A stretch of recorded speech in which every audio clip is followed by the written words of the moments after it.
सभी को आज के इस वीडियो में मैंने हीट एंड टेम्परेचर से रिलेटेड तकरीबन 6 या 7 वीडियोस बनाए हैं। उनका लिंक जो है डिस्क्रिप्शन बॉक्स में आप लोगों को मिल जाएगा, तो आप वहाँ जाके आप वीडियोस को देख सकते हैं। आज का जो वीडियो है वो पर्टिकुलर जो एग्ज़ाम्स में पूछे गए क्वेश्चंस हैं, और कुछ क्वेश्चन जो मुझे लगता है एग्ज़ाम में आ सकता है, क्योंकि धीरे धीरे सारे एग्ज़ाम्स का जो लेवल है वो बढ़ता जा रहा है। तो उस तरीके से कुछ क्वेश्चंस को 20-25 क्वेश्चंस को हम लोग ऑब्जेक्टिव्स को इंक्लूड करके लेके आते हैं, हर एक टॉपिक से एक दो क्वेश्चंस को कवर करके। बाकी मैंने हीट एंड टेम्परेचर में जनरली टॉपिक के साथ भी क्वेश्चंस को करवाया हुआ है, तो आप जाके उसको बिल्कुल देखिए। बहुत छोटे छोटे वीडियोज़ हैं, बहुत कम समय आपका जाएगा उसमें, ठीक है। अब शुरुआत करते हैं। अब आज जो हमारा जो ऑब्जेक्टिव का सेशन है, ठीक, तो आप लोग क्वेश्चन नंबर 1 यहाँ देखेंगे। एक्चुअल में मैं वीडियो को बाद में एडिट करूँगा, मैं ये बता दे रहा हूँ आप लोग को, क्योंकि हम लोग इसमें नए हैं तो हम लोग को थोड़ा उसमें ज़्यादा समय लगता है, और हमारा बजट उतना है भी नहीं कि हम डिजिटल क्लास में आप लोग को पढ़ाएं, क्वेश्चंस डायरेक्ट प्रोजेक्ट हो। जो भी है, जितना भी है, हम अपना बेस्ट दे रहे हैं। मतलब कंटेंट की कमी आपको नहीं होने देंगे। टेक्नोलॉजी में थोड़े से पुअर है, वो एक फैक्टर नहीं हो सकता है। तो जो भी हमारे पास कंटेंट है वो बेस्ट है। हम मेहनत करेंगे, हमको 2 की जगह 3 वीडियो बनाना पड़े, 4 वीडियो बनाना पड़े, हम आपके लिए बिल्कुल लेके आएंगे, ठीक। तो अब क्वेश्चन आप लोग वहाँ देख पाएंगे, मैं क्वेश्चन नीचे देखूंगा। तो पहला क्वेश्चन जो हमारा है, आप लोग देख पा रहे होंगे, मैं इंग्लिश में इसको डिक्टेट करूँगा कि ताप के सेल्सियस पैमाने पर परम शून्य का मान कितना होता है। यानी कि जो सेल्सियस स्केल है उस पर एब्सोल्यूट ज़ीरो टेम्परेचर का वैल्यू कितना होगा। तो एब्सोल्यूट ज़ीरो, परम शून्य, 0 डिग्री केल्विन को कहते हैं। तो मैं पहले क्वेश्चन का अगर सॉल्यूशन आप लोग को पढ़ाऊँ तो 0 केल्विन बोलिए, ठीक है। इसका वैल्यू डिग्री सेल्सियस में पूछ रहा है। तो डिग्री सेल्सियस ये कभी भी निगेटिव नहीं होता है। केल्विन स्केल के बारे में मैंने आप लोग को वीडियो में भी पढ़ाया है कि इकलौता स्केल है जिसमें कोई भी निगेटिव रीडिंग नहीं होता है। और सेल्सियस में इसकी वैल्यू होती है -273.15 डिग्री सेल्सियस, यानी 0 केल्विन की वैल्यू -273.15 डिग्री सेल्सियस। तो इस क्वेश्चन का फर्स्ट क्वेश्चन का आंसर होगा डी। क्वेश्चन नंबर 2 देखिए, विशिष्ट ऊष्मा का मात्रक है, यानी कि यूनिट ऑफ स्पेसिफिक हीट पूछा है उसने आपसे। ऑप्शन नंबर 1 है कैलोरी पर ग्राम डिग्री सेल्सियस, दूसरा है जूल पर डिग्री सेल्सियस, तीसरा है जूल पर किलोग्राम डिग्री सेल्सियस, और डी है ए और सी दोनों। जब हम विशिष्ट ऊष्मा की बात करते हैं तो हमारे पास फॉर्मूला आता है। मैं थोड़ा सा आप लोग को डिटेल में बता रहा हूँ जानबूझ के, कि इससे आप लोग का बड़ा अच्छा रिवीजन हो जाए। और एक और मैं फ़ायदे की बात बताऊँगा कि अब देखिए यहाँ पे ये जो एस होता है इसको स्पेसिफिक हीट हम लोग बोलते थे, तो ये delta Q upon M delta T हो जाता था। क्यू जो है ये क्यू के लिए या तो जूल स्टैंड करेगा या तो कैलोरी, और अगर मैं कैलोरी लेता हूँ मान लीजिए, ठीक है, एम जो है, एम के लिए या तो आप ग्राम ले सकते हैं या तो किलोग्राम। तो अगर मैंने कैलोरी लिया तो मैं ग्राम ले लूँगा, और साथ में टेम्परेचर के लिए डिग्री सेल्सियस। तो मेरा यूनिट आ गया कैलोरी पर ग्राम डिग्री सेल्सियस। भाई हिंदी में लिखा है लेकिन मैं डिक्टेट इसको इंग्लिश में ही कर रहा हूँ। तो इस तरीके से हमारा यूनिट है कैलोरी पर ग्राम डिग्री सेल्सियस। और यही अगर आप जूल में लीजिएगा तो ये हो जाएगा जूल पर किलोग्राम डिग्री सेल्सियस। तो ये भी सही है, ये भी सही है। मतलब हमारा कौन सा ऑप्शन सही होगा? Option number D. ए और सी दोनों ही इस क्वेश्चन के लिए क्या सही आंसर है। कैसे आया मैंने ये भी बताया आपको। एक और अच्छा तरीका मैं आपको बताना चाहूँगा कि जैसे कि आप लोग पढ़ते हैं टॉपिक को या जो ये वीडियोस हैं इनको, तो सबसे बेस्ट तरीका है कि अगर मान लीजिए आपके पास समय कम होता है या जो कुछ भी, तो आप इनके ऑडियोज़, ये क्वेश्चंस बड़े अच्छे हैं और एग्जाम्स में बार बार पूछे गए हैं। आप लोग को लग रहा होगा अरे ये 25-30 क्वेश्चन में क्या होगा। एक पर्टिकुलर चैप्टर का फिजिक्स का 30 क्वेश्चन 40 क्वेश्चन मायने रखता है, क्योंकि ऐसे करीब 15 चैप्टर हैं। और इस तरीके से आप इनका एक बंच बनाइएगा तो 500 से 600 क्वेश्चन हो जाता है। एग्जाम में शायद ही इसके बाहर कोई क्वेश्चन आए। तो आप के पढ़ने का एक अच्छा तरीका ये भी हो सकता है कि आप इसके ऑडियो को डाउनलोड करें और कुछ और भी काम करते हुए आप इसके ऑडियो को सुन सकते हैं। जैसे आप गाना सुनते हैं उस तरीके से भी आपकी अच्छी तैयारी हो सकती है। ये आपके ऊपर डिपेंड करता है कि आप कितने डेडिकेटली और कितना भरोसे से उस काम को करना चाहते हैं। क्वेश्चन नंबर 3 देखिए, मोटर कार के विकिरणों को ठंडा करने के लिए जल प्रयुक्त किया जाता है, क्यों? मतलब जो कार वगैरह होता है तो उसमें हम लोग जो उसका रेडिएटर होता है उसको कूल करने के लिए वाटर यूज़ करते हैं जनरली, क्यों करते हैं ऐसा हम? पहला ऑप्शन दिया कि आसानी से उपलब्ध है, तो भाई आसानी से उपलब्ध तो है, लेकिन ये क्वेश्चन के लिए आंसर नहीं हो सकता। इसका घनत्व कम है, यानी कि जो डेंसिटी है इसका लेस है। थर्ड है विशिष्ट ऊष्मा ज़्यादा है, और चौथा है ये हल्का होता है।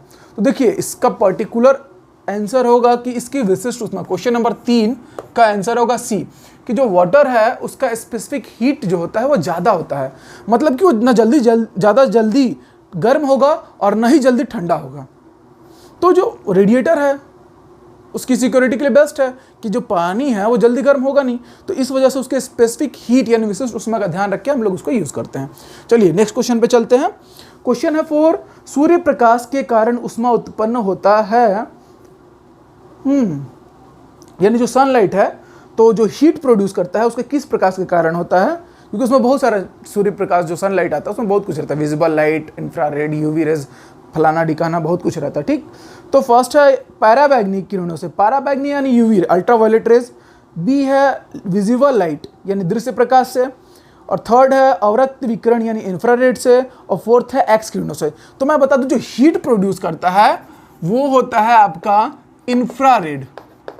और अगर आपने मेरा वेव का फर्स्ट वीडियो नहीं देखा है तो आप देखिए इलेक्ट्रोमैग्नेटिक वेव्स, वहाँ मैंने इंफ्रारेड को बड़ी डिटेल में पढ़ाया है। तो इंफ्रारेड के कारण क्या होता है? हीट होता है।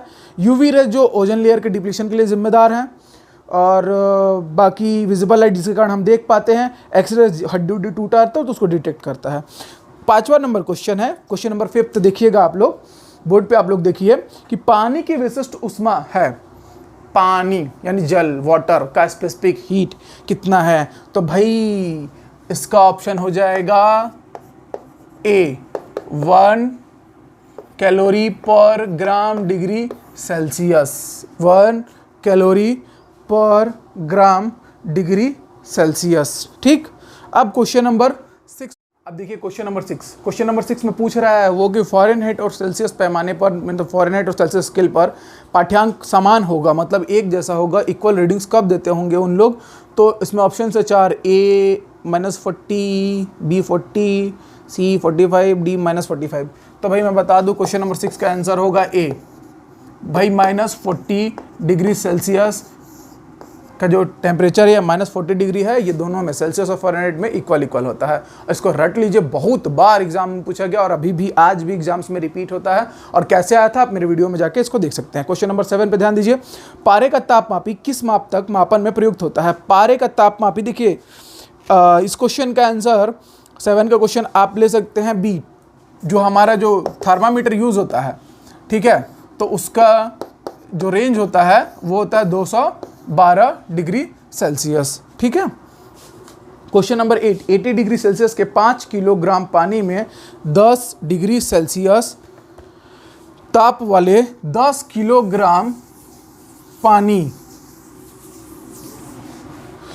को मिलाया जाता है।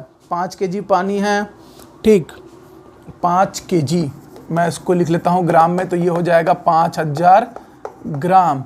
फिर इसका टेम्परेचर है 80 डिग्री सेल्सियस, फिर आता है 10 केजी पानी, मतलब कि 10,000 ग्राम, और टेम्परेचर इसका कितना दिया है, क्या बोल रहा है आपको लेना है? 80 डिग्री सेल्सियस टेम्परेचर का 5 केजी वाटर है, उसमें 10 डिग्री सेल्सियस का, और यहाँ पे डिग्री सेल्सियस 10 ले लेता है। तो इसमें मिक्स करते हैं, इस मिश्रण का ताप क्या होगा?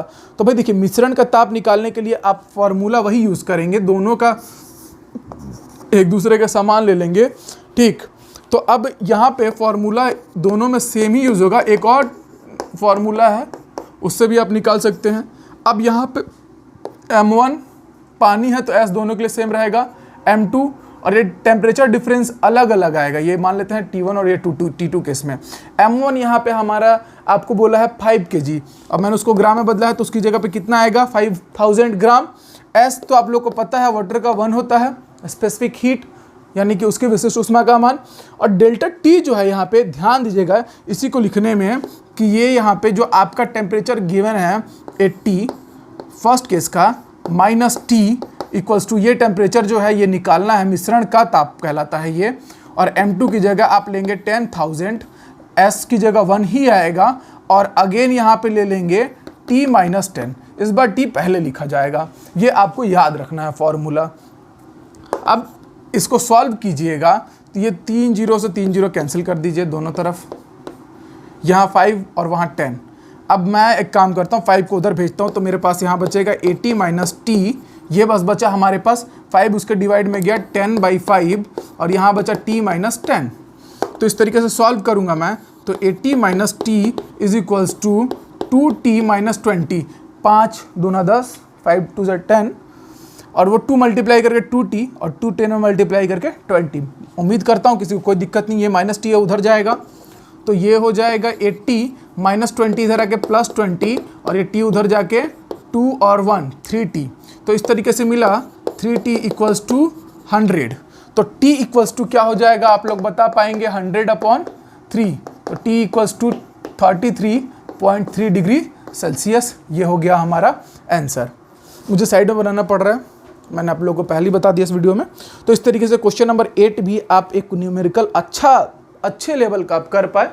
ठीक है, आप देख सकते हैं इसको, आप स्क्रीनशॉट लेके इसका सॉल्यूशन या फिर वीडियो रोक के समझ लीजिएगा।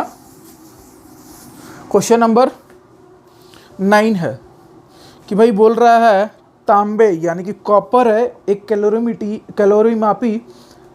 कॉपर का कैलोरीमापी है, कैलोरीमीटर है, उसका द्रव्यमान यानी कि मास जो है 50 ग्राम है। क्वेश्चन आप देख रहे होंगे। ठीक, यदि तांबे की विशिष्ट उष्मा 0.1 कैलोरी पर ग्राम डिग्री सेल्सियस हो, यानी कि स्पेसिफिक हीट दिया हुआ है, तो कैलोरी मापी का जल तुल्यांक क्या होगा? देखिए जल तुल्यांक का फॉर्मूला सीधा सीधा होता है W इक्वल्स टू MS। अब आपको W ही आपका जल तुल्यांक यानी कि वाटर इक्विवेलेंट बोलते हैं इसको, जल तुल्यांक को, और W equals to MS। M आपको दिया हुआ है, कितना दिया हुआ है भाई? 50 ग्राम में दिया हुआ है ये, और 0.1 कैलोरी पर ग्राम। तो हमको कोई यूनिट चेंज नहीं करना है, हमको डायरेक्ट मल्टीप्लाई कराना है। 50 और S की वैल्यू दिया है 0.1, तो ये दोनों मल्टीप्लाई करा दोगे तो ये आ जाएगा 5। और यूनिट क्या हो जाएगी भाई? ध्यान दीजिएगा आप लोग, यूनिट क्या होगी? ये 50 ग्राम है, कैलोरी पर ग्राम डिग्री सेल्सियस, तो जल तुल्यांक का मान कितना हो जाएगा? 5 gram. Option number B, question number 9 का option number B. Question number 10 देखिए, क्वेश्चन नंबर 10 में बोल रहा है साधारण कांच का रेखीय प्रसार गुणांक यानी कि लीनियर थर्मल कोफिशिएंट की वैल्यू, अल्फा की जो वैल्यू है वो आपको दी हुई है। क्वेश्चन नंबर 10 का सॉल्यूशन मैं करने जा रहा हूँ। गिवन आपको अल्फा इक्वल्स टू व्हाट? 9 × 10⁻⁻6 पर डिग्री सेल्सियस। यूनिट इसका बहुत बार पूछा गया एग्जाम में कि जो उसमें प्रसार गुणांक है उसकी इकाई क्या होती है? पर डिग्री सेल्सियस। ठीक है, तो ये याद रखेंगे आप लोग। इतना है तो आयतन प्रसार गुणांक, वॉल्यूमेट्रिक थर्मल एक्सपेंशन की बात कर रहा है वो, यानी कि गामा आपको फाइंड करने बोल रहा है। तो हम जानते हैं gamma equals to 3 of alpha. 3 हम यहाँ रखेंगे और ये 9 है, साथ में 10⁻⁻⁻ पर डिग्री सेल्सियस, ये आ जाएगा 27 10⁻⁻6 पर डिग्री सेल्सियस। लेकिन दिक्कत यह है कि ऑप्शन में आपको ये नहीं मिलने वाला, -6 नहीं मिलने वाला। 27 दिख रहा होगा बट 10⁻⁻6 नहीं दिख रहा होगा। तो वहाँ पे एक ऑप्शन ये भी दिख रहा होगा आपको 0.27 10⁻⁻4 पर डिग्री सेल्सियस। जो गामा है आपका वॉल्यूमेट्रिक थर्मल एक्सपेंशन, उसकी वैल्यू आ गई। ये आंसर हो गया, आंसर नंबर सी। अब ये कैसे आया? आप लोगों को डाउट कुछ लोग को आया होगा, मैं क्लियर कर देता हूँ। यहाँ पे समझ लीजिए इसको, 27 × 10⁻6, मैं केवल मैथमेटिकली इसको 6 सॉल्व करके बता रहा हूँ। इसको हम लोग 10⁻⁻4 डिवाइडेड बाई 100 भी लिख सकते हैं। 10⁻2, ये 2 पर जाके 10⁻6 होता है। अब ये हो जाएगा 27 और डिवाइडेड बाई 100, और इसको हम कर देंगे 10⁻⁻4 को अलग, तो ये 0.27 10⁻⁻4। तो ये इस तरीके से सॉल्व होके आया था। तो ये बहुत बार आपको आते हुए भी आप जल्दीबाजी में गलत आंसर टिक लगाते हैं। तो अगर सीख गए हैं तो उस कॉन्सेप्ट को खुद को धोखा देने मत दीजिए। ठीक, उम्मीद करता हूँ आप लोग को अच्छे समझ में आ रहा होगा, ज़्यादा क्वेश्चन नहीं है। आगे क्वेश्चन नंबर 11 है, बोल रहा है लोहे और तांबे की एक द्विधातु की पट्टी, द्विधातु मतलब कि ऐसा कि ये लोहा है तो साथ में नीचे तांबा, यानी कि ये कॉपर और ये आयरन, इस तरीके का पट्टी सेम लेंथ का होगा, मैंने ही कम ज़्यादा बताया आपको समझाने के लिए। गर्म किया जाए, ठीक है, तो ऑप्शन नंबर ए, वो नहीं मुड़ेगी। भाई गर्म करेंगे और ना मुड़े ऐसा तो कम ही चांसेस है, एक्सपेंशन होगा और वो इरेगुलर भी हो सकता है, तो कहीं ना कहीं बेंडिंग्स तो आएंगी, उसमें मरोड़ आ जाएगी, बिल्कुल आ सकती है मरोड़।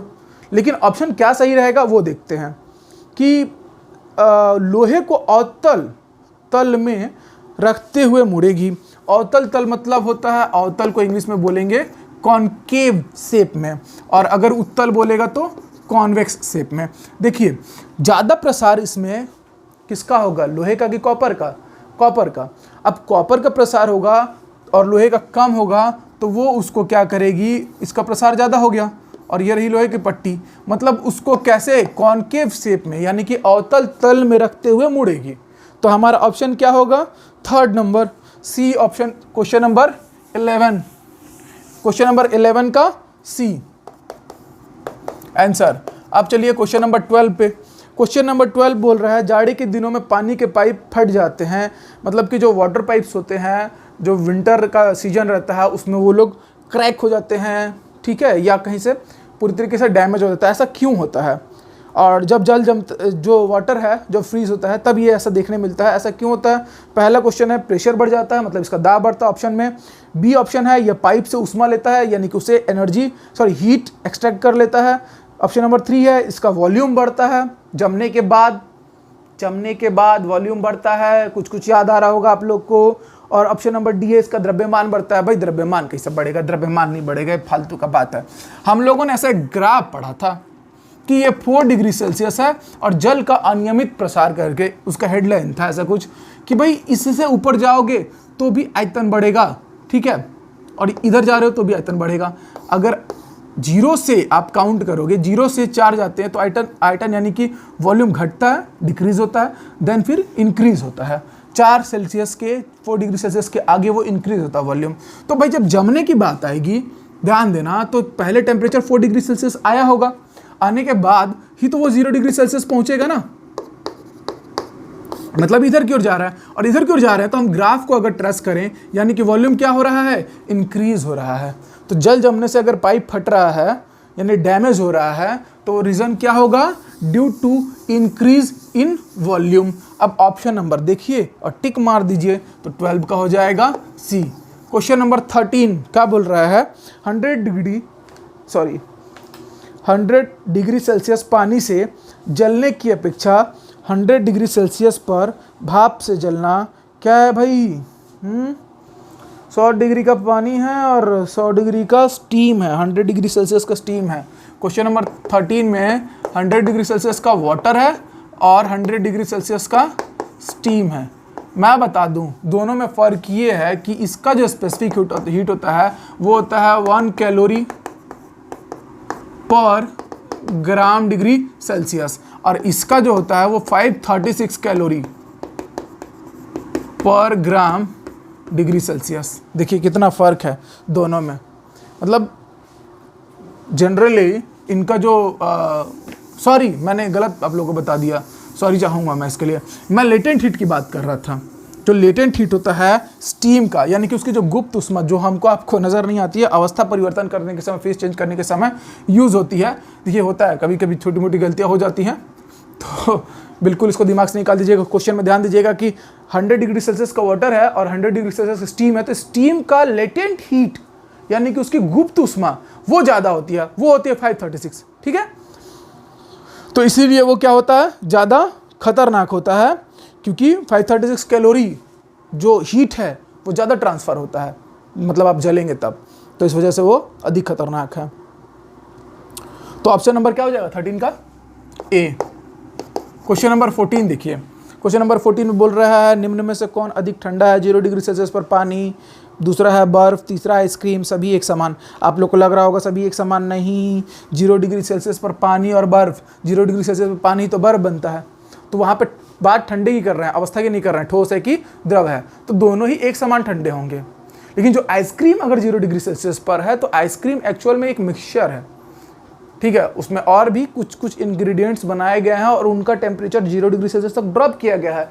तो उन दोनों की तुलना में, मतलब आइस और वाटर की तुलना में आइसक्रीम जो है वो एक्सट्रीम कोल्ड होगी, यानी कि बहुत ज़्यादा ठंडी होगी। तो 14वें का हो जाएगा सी आंसर। Question number 15।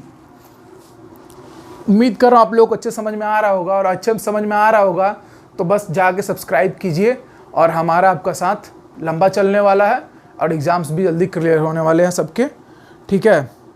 भगवान से आप सबके लिए हम जरूर दुआ करेंगे। अगला क्वेश्चन है कि 0 डिग्री सेल्सियस पर, आप लोग इधर देखिएगा, 0 डिग्री सेल्सियस पर 1 ग्राम बर्फ को 100 डिग्री सेल्सियस के भाप में बदलने के लिए, 1 ग्राम बर्फ और बर्फ को बदलना है भाप में, ठीक है, तमाशा होने वाला है, उष्मा की मात्रा होगी, ठीक। चलिए इस क्वेश्चन को बनाना पड़ेगा। मैं चाहूँगा तो ऐसे भी बता सकता हूँ, ठीक है, बट नहीं, आप लोगों को समझना है। 0 डिग्री सेल्सियस पर 1 ग्राम बर्फ, यानी कि आइस की बात कर रहा है, और कहाँ लेके जा रहा है वो, 100 डिग्री सेल्सियस के 1 ग्राम ही होगा स्टीम, जो भी होगा स्टीम, भाप में बदलने बोल रहा है वो। तो ये डायरेक्ट तो बदलेगा नहीं भाई, आइस है यानी बर्फ, पहले उसका टेम्परेचर बढ़ेगा तो वो लिक्विड फॉर्म में आएगा, ठीक। अब वो लिक्विड के बाद देन लिक्विड मेल्ट होने के बाद, लिक्विड फॉर्म में आने के बाद उसका टेम्परेचर और इंक्रीज करते जाएंगे बॉइलिंग पॉइंट, और उसके बाद वो क्या होगा, स्टीम में कन्वर्ट होगा। बड़ा ही सिंपल कॉन्सेप्ट है, मतलब कि इसमें 3 कहानी होने वाली है।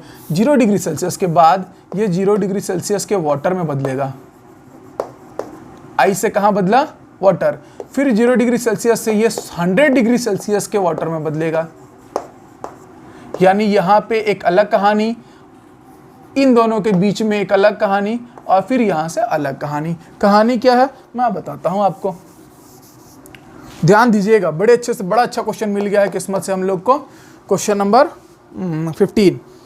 0 डिग्री सेल्सियस से इसको बदलने में यहाँ पे यूज जो होगा वो कहलाता है लेटेंट हीट। क्यों? क्योंकि बस फेस चेंज हो रहा है, बर्फ आइस से वाटर जल में बदल रहा है, टेम्परेचर सेम है, मैंने आप लोगों को समझाया भी था ये टॉपिक। यहाँ पे यूज होगा स्पेसिफिक हीट, यानी कि विशिष्ट उष्मा। क्यों? 0 डिग्री सेल्सियस से टेम्परेचर कहाँ जा रहा है, 100 डिग्री सेल्सियस तक, तो यहाँ टेम्परेचर बदल रहा है, अवस्था वही है, वाटर ही है वो। फिर थर्ड वाले केस में 0 डिग्री सेल्सियस के वाटर से 100 डिग्री सेल्सियस के वाटर से 100 डिग्री सेल्सियस के स्टीम में बदल रहा है। तो यहाँ पे अगेन क्या आ गया, लेटेंट हीट, ठीक।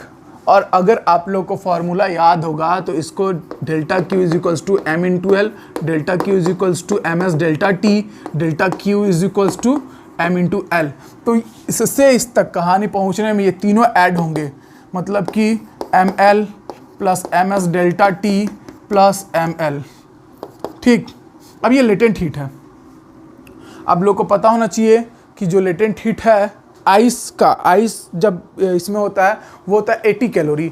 तो हम यहाँ पे डायरेक्ट लिखेंगे, M तो आपको 1 ग्राम बोला है, ठीक है। लेटेंट हीट आइस का 80 प्लस बर्फ, ठीक, की गुप्त उष्मा 80 कैलोरी, M1S पानी का विशिष्ट उष्मा स्पेसिफिक हीट 1 कैलोरी पर ग्राम डिग्री सेल्सियस, और टेम्परेचर डिफरेंस 100 माइनस 0 हम कितना लेंगे 100 प्लस M अगेन, M आपका 1 और L, इस बार L जो है यानी कि लेटेंट हीट स्टीम का बात कर रहा है, तो लेटेंट हीट स्टीम का होता है 536 कैलोरी। अब ये सब लोग को आप क्या करेंगे, ऐड कर देंगे। तो ये सब लोग को आप ऐड कीजिए, आपका आंसर इसमें से नज़र आ जाएगा। तो आपका आंसर आ रहा होगा option number D, question number 15 का 716 कैलोरी, ठीक। आसान था, उम्मीद करता हूँ आप लोग समझ में आया होगा। तो 15वें नंबर क्वेश्चन का आंसर क्या आया आपका, 716 कैलोरी। इजी है, बहुत इजी है, थोड़ा सा आप लोग को ध्यान देना है। Question number 16। 1 ग्राम आइस है, उसको टोटली पिघलने में किया गया यांत्रिक कार्य। बड़ा ही सिंपल क्वेश्चन है, बड़ा ही सिंपल क्वेश्चन। 1 ग्राम आइस यानी कि बर्फ, 1 ग्राम ऑफ आइस है, इसको पिघलने में, पिघलेगा तो ये क्या बनेगा, 1 ग्राम वाटर, ठीक है। और यहाँ पे स्टेट चेंज हो रहा है, तो यहाँ पे क्या यूज होगा भाई, क्या हो यूज हुआ होगा, आइस इसको चेंज करने में, लेटेंट हीट यानी कि गुप्त ऊष्मा। और गुप्त ऊष्मा का फॉर्मूला सबको पता है, Q is equals to M into L. Gram का वैल्यू 1, एल की वैल्यू बर्फ यानी आइस का लेटेंट हीट 80। तो आया हमारा आंसर 80 कैलोरी। अब दिक्कत यहाँ है कि आपको आंसर 80 कैलोरी में नहीं दिया उसने, पढ़ लिख के भी यहाँ पे आके फंसना है हमको। देखिए जो साइंस वाले स्टूडेंट हैं तो वो लोग तो बना ही देंगे, लेकिन जनरली वो लोग भी ओवर कॉन्फिडेंस में गलती करते हैं। हम भी बहुत बार गलती किए हैं, ठीक है। आदमी गलती करता है तभी सीखता है, तो इसमें कोई सोचने वाला और बोलने वाला बात नहीं है कि शर्म आएगा हमको बोलने में। बहुत गलती की हैं हम, आप भी कीजिएगा, लेकिन प्रैक्टिस अच्छा कीजिएगा तो नहीं कीजिएगा। तो अब यहाँ पे इसको किस में बदलना पड़ेगा आपको, आंसर देखिए, एक भी आंसर कैलोरी में नहीं है। 80 जूल, आप डायरेक्ट 80 कैलोरी को 80 जूल नहीं लिख सकते हैं, बात साइंस का हो रहा है तो ऐसा नहीं होगा। तो एक कैलोरी में हम लोगों ने पढ़ा हुआ था, मैंने पढ़ाया है क्योंकि 4.2 जूल होता है, ये पढ़ाया है मैंने शायद। तो 80 कैलोरी का वैल्यू कितना हो जाएगा, 4.2 से मल्टीप्लाई कीजिए, 336 जूल। ये हमारा आया आंसर कि 336 जूल आंसर हो जाएगा। क्वेश्चन नंबर 16 का ऑप्शन नंबर डी सही होगा। मज़ा आ रहा होगा, पता है, बहुत मेहनत लगा है क्वेश्चन बनाने में हमको भी। 17 क्वेश्चन है, 0 डिग्री सेल्सियस पर 1 ग्राम बर्फ यानी आइस को 1 ग्राम ऑफ आइस उसको कन्वर्ट करा जा रहा है 100 डिग्री सेल्सियस के वाटर में। अब यहाँ देखो 100 डिग्री सेल्सियस का वाटर बोला है, 0 डिग्री आइस को कन्वर्ट करने के लिए यहाँ पे बात नहीं किया किसका नहीं किया है, 0 डिग्री सेल्सियस का आइस है और उसको कन्वर्ट कर रहा है 100 डिग्री सेल्सियस के वाटर में। तो भाई देखो 0 डिग्री सेल्सियस का आइस पहले तो 0 डिग्री सेल्सियस के किस में बदला होगा, वाटर में। फेस चेंज हुआ, क्या यूज हुआ, लेटेंट हीट। मैं तो उम्मीद कर रहा हूँ कि इतना पढ़ा दिया ना हीट के, आप लोग का हीट का क्वेश्चन तो गलत नहीं होने वाला, मतलब इतना भरोसा तो कर ही सकते हैं हम। और यहाँ पे अवस्था परिवर्तन नहीं हुआ, तापमान में परिवर्तन हुआ, तो यहाँ पे क्या आएगा, विशिष्ट ऊष्मा। इसके लिए formula Q is equals to MS delta T, और इसके लिए formula Q is equals to M into L, latent heat. तो अब दोनों ऐड कर देंगे, ML plus MS delta T। M कितना बोला है, कितना ग्राम बोला था क्वेश्चन में हम लोग को, 1 ग्राम जी, 1 ग्राम बोला है, 1 ग्राम बोल करेगा, बाकी और भी दिया होगा तो आप लोग उसको रख सकते हैं। L की वैल्यू 80, M की वैल्यू 1, S की वैल्यू 1 और डेल्टा T 100 माइनस 0 100 ही होगा। 80 plus 100 is equals to 180 calorie. Answer इतना ही होगा। इतने ताप में क्या हो जाएगा, 0 डिग्री सेल्सियस का बर्फ, अगर वो 1 ग्राम है क्वांटिटी उसका 180 कैलोरी आप दोगे, मतलब इतना ऊर्जा का खपत करेगा, उष्मा का खपत करेगा, और कितना उसका टेम्परेचर कितना हो जाएगा, 100 डिग्री सेल्सियस। उबलने लगेगा वो गुस्से से, ठीक है, इतना ताप दे दीजिएगा। तो क्वेश्चन नंबर 18 है, भाप से हाथ अधिक जलता है अपेक्षाकृत उबलते जल से। टेम्परेचर दोनों का same 100 degree Celsius. Question repeat हो गया है, उसके लिए सॉरी। क्वेश्चन नंबर 19 पे आते हैं। संवहन द्वारा ऊष्मा का स्थानांतरण हो सकता है, transmission of heat, transfer of heat, ठीक है, ड्यू टू कन्वेक्शन। उसके किस किस में हो सकता है। ऑप्शन नंबर ए है आपका सॉलिड एंड लिक्विड, ठोस और द्रव में। ऑप्शन नंबर बी है ठोस और गैस में, solid and gases. Option number C है गैस एंड लिक्विड्स, और ऑप्शन नंबर डी है वैक्यूम एंड गैसेस। तो भाई एक भी हीट ट्रांसफर हमने ऐसा नहीं पढ़ा रेडिएशन को छोड़ के, विकिरण को छोड़ के, जिसमें निर्वात में होता हो। कंडक्शन और कन्वेक्शन यानी कि चालन और संवहन निर्वात में नहीं होते हैं। अब इस क्वेश्चन का आंसर जो संवहन है, कन्वेक्शन है, ये केवल और केवल द्रव और गैस में देखी जाती है, यानी कि गैस एंड लिक्विड्स में। तो ऑप्शन नंबर इस क्वेश्चन का, क्वेश्चन नंबर 19 का सी, ऑप्शन नंबर सी। बात खत्म। पूरा रिवीजन भी हो रहा होगा आप लोग का चैप्टर का। हम लोग पढ़ाई भी करते हैं ऐसे कि रिवीजन हो बढ़िया। या तो मत पढ़िए या पढ़िए तो एकदम चाँप के पढ़िए, खूब मन से पढ़िए, ठीक है। नहीं तो करने को और भी बहुत काम है, वही करना ज़्यादा सही है। पढ़ रहे हैं तो एकदम दिल लगा के पढ़िए, सिलेक्शन लीजिए। ठीक, जो भी एग्ज़ाम दे रहे हैं आप, पीपीटी, रेलवे, एसएससी, फिजिक्स का क्वेश्चन गलत मत कीजिएगा। हम लोग धीरे से और लेवल बढ़ाएंगे, पहले यहाँ तक आप लोग अच्छे से कर लीजिए। क्वेश्चन नंबर 20 है, मानव शरीर का तापमान होता है। मानव शरीर का तापमान, देखिए इसमें दो आंसर हमको दिख रहा है सही। ए बोला है 37 डिग्री सेल्सियस और डी बोला है 98.4। तो एक्चुअल में 37 डिग्री सेल्सियस होता है और 98.6 डिग्री फ़ारेनहाइट होता है, लेकिन 4 भी बहुत जगह लेता है। तो आप इसमें इसको भी सही कर सकते हैं, इसको भी सही कर सकते हैं, आता है, ऐसा भी क्वेश्चन आ जाता है। बट जनरली ये एकदम एक्यूरेट है और कायदे से ये एक्यूरेट है। ठीक, क्योंकि इसको जब हम कन्वर्ट करते हैं सेल्सियस में तो ये 36 पॉइंट समथिंग सेल्सियस आ जाता है। तो ये थोड़ा सा डिफरेंस आ जाता है। ठीक, क्वेश्चन नंबर 21, जब बर्फ़ पिघलती है, जब बर्फ़ पिघलती है पानी बन जाती है ना। क्वेश्चन नंबर 21, हाँ, बर्फ पिघलेगी भाई, वॉल्यूम इंक्रीज होगा, first option. Option number B, volume decrease होगा। Option number C, mass increase होगा। Option number D, mass decrease होगा। बर्फ पिघलती है, हमको ये याद रखना है, 0 से 4 और आगे कुछ भी, 10, 100 कुछ भी, बर्फ पिघल रही है मतलब 0 से टेम्परेचर बढ़ रहा है, वॉल्यूम क्या हो रहा है, डिक्रीज हो रहा है। कहानी ख़त्म कि भाई वॉल्यूम क्या होगी, डिक्रीज होगी। ऑप्शन नंबर 21 का बी। क्वेश्चन नंबर 22, जब पानी को 0 डिग्री से 10 डिग्री सेल्सियस तक गर्म किया जाता है तो इसका आयतन। फिर क्वेश्चन आगे बढ़िया है यार, ये वाला क्वेश्चन हम डाले हैं, मतलब 0 डिग्री सेल्सियस, 4 डिग्री सेल्सियस और मान लेते हैं इसको 10 डिग्री सेल्सियस, ऐसे बनेगा ये। यहाँ पे सबसे कम इन डिक्रीज हुआ और इधर वॉल्यूम इंक्रीज होने लगा।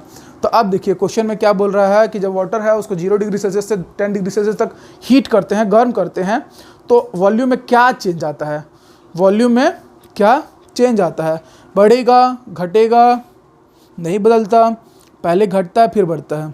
पहले ऑप्शन नंबर ए है इंक्रीज होगा, बी डिक्रीज होगा, थर्ड है नो चेंज, फोर्थ है फर्स्ट डिक्रीज देन इंक्रीज।